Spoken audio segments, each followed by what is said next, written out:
alkenes differ from open chain alkanes in such that the double bonds prevent the relatively free rotation that's characteristic of carbon atoms bonded by single bonds.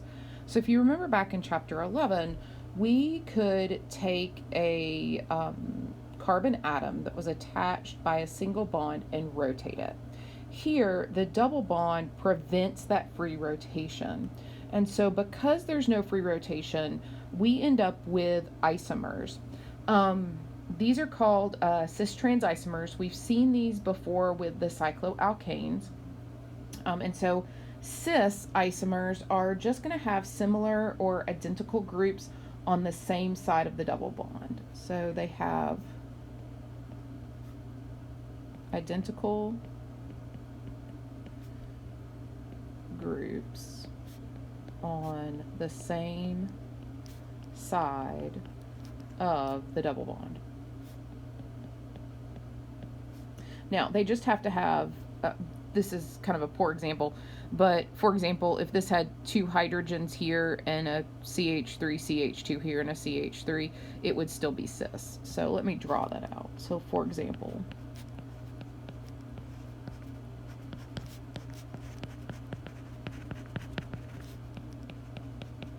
right, because these two hydrogens are the same and they're on the same side here, this ends up being cis.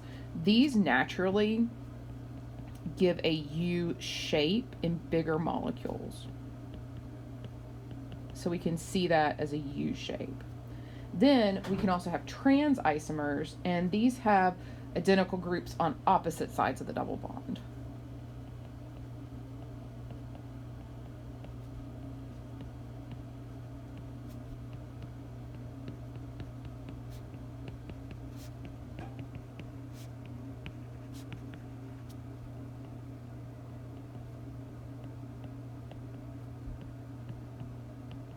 Bigger molecules. I left out the word molecules there. And so this shows up kind of as a zigzag in larger molecules.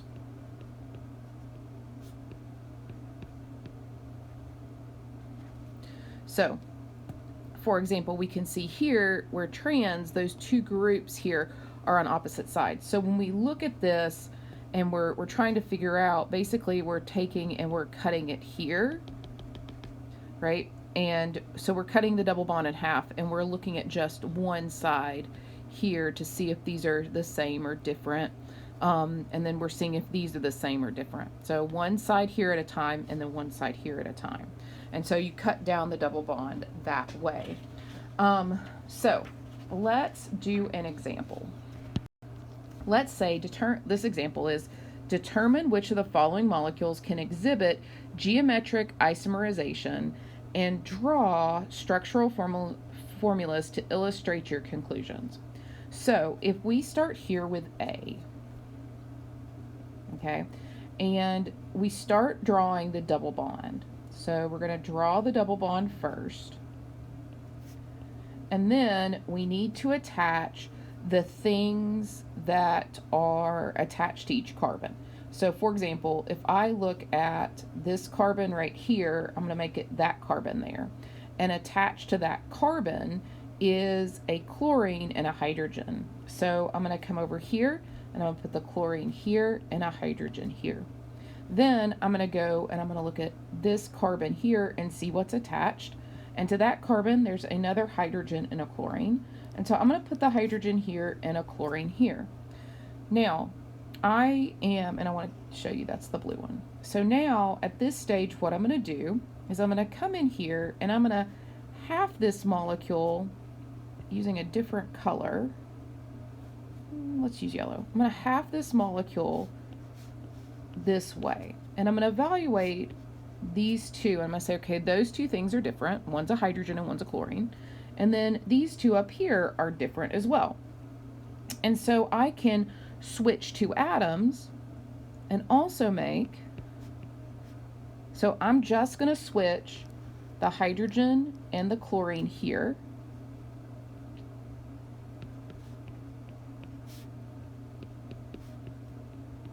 and I can make the cis isomer as well as the trans isomer. So these are geometric isomers, and they form the cis and the trans version. So A has geometric isomers. Now, let's look at B, right? When we look at B here, we are going to have a C and an H here and an H here with our double bond C, H, Cl. Now, we may have, right, two of the same groups here and a different group here, but I want you to notice that if we were to change these two hydrogens, it would be the same. And then if we were to come in and change these two,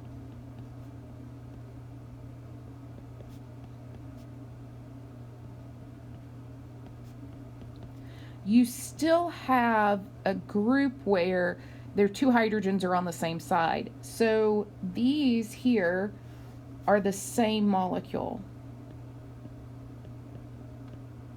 So B has no geometric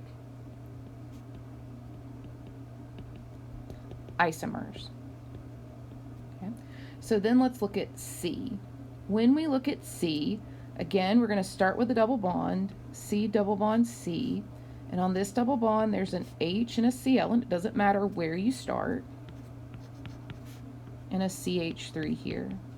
So we can go ahead and start and ask ourselves and double check, make sure we don't have any of the same groups on the same carbon here. And so these are different groups, and so then what we can do is we can say, okay, let's change these two and see if we can get a different isomer.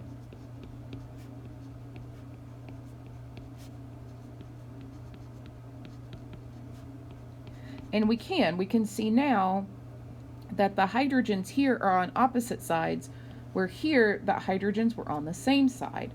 And so because they're on the same side, these are the cis isomers, and because they're on opposite sides here, these are trans isomers. So cis and trans.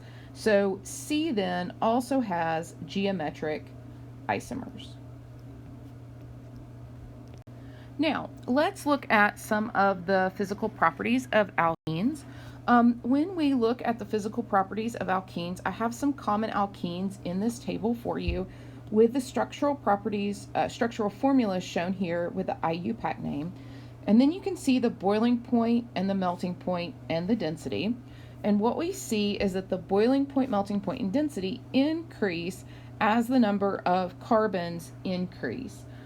These are really similar to alkanes in that way. Other ways these are similar to alkanes is that they are nonpolar. And so because they're nonpolar, that means they're going to be insoluble or immiscible in water. So they're not going to mix with water because they're nonpolar. Alkenes with 4 carbons or less are going to be gases. Alkenes with 5 to 17 carbons are going to be liquids. And then alkenes with 18 or more carbons are going to be solids. And so this is what we see as far as the phase of the different alkenes. Alkenes are less dense than water. That means they're going to float on top of water. And if you have a low molecular weight alkene, it does produce a gasoline-like odor. So it's kind of an unpleasant odor.